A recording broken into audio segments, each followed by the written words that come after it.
Il y a des lieux qui forgent des destins.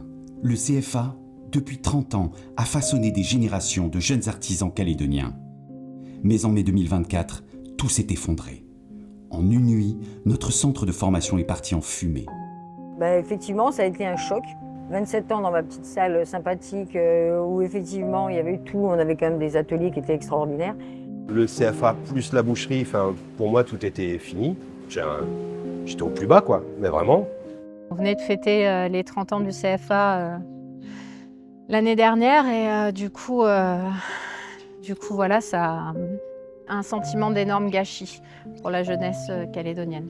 J'étais quand même sidéré de voir cet outil de travail magnifique complètement détruit. Heureusement, on a su rebondir. Heureusement, il restait une partie du matériel qui n'était pas encore abîmée. La fin d'une époque, mais aussi le début d'une nouvelle histoire, celle de la résilience. Malgré les cendres, la volonté est restée intacte.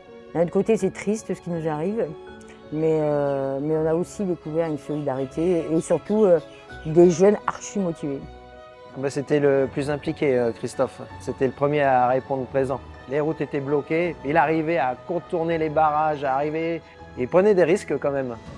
Ça a été toute une chaîne de bonne volonté qui ont permis qu'on puisse terminer et merci à eux, grande reconnaissance.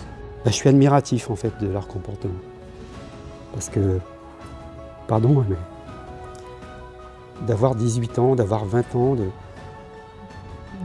de choisir d'être du bon côté de la barrière et se dire non mais moi c'est pas ça. Moi c'est pas détruire qui m'intéresse. Ce qui m'intéresse c'est construire. Grâce au soutien de nos entreprises partenaires et de nos équipes pédagogiques dévouées, les apprentissages ont continué. Les gestes précis, les mains qui créent, les regards entre tuteur et son alternant, tout cela n'a jamais cessé. Pour nos lauréats, ce n'était pas seulement une formation, c'était un défi, un parcours marqué par la ténacité et l'espoir. C'était un peu l'incertitude pour tout le monde, je pense. On ne savait pas trop où on allait.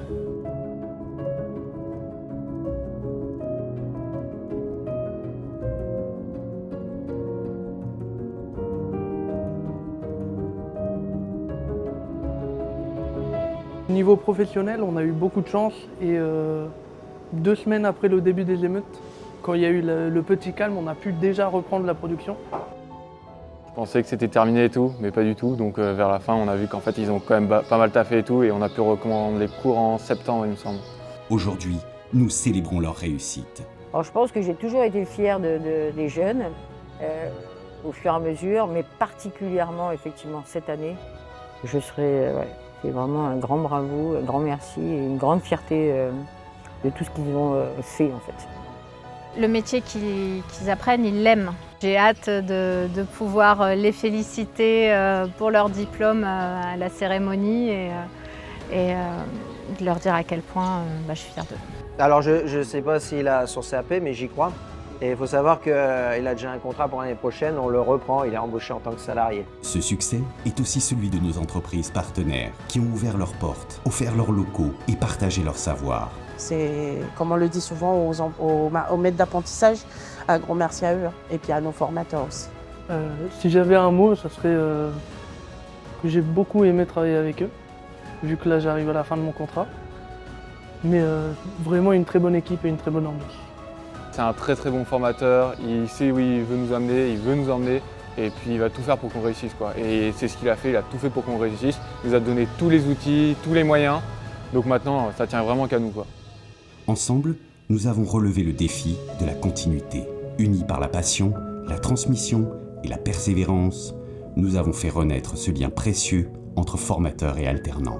Le CFA se relèvera, ensemble, nous continuons à bâtir l'avenir de l'artisanat. Unis pour nos alternants.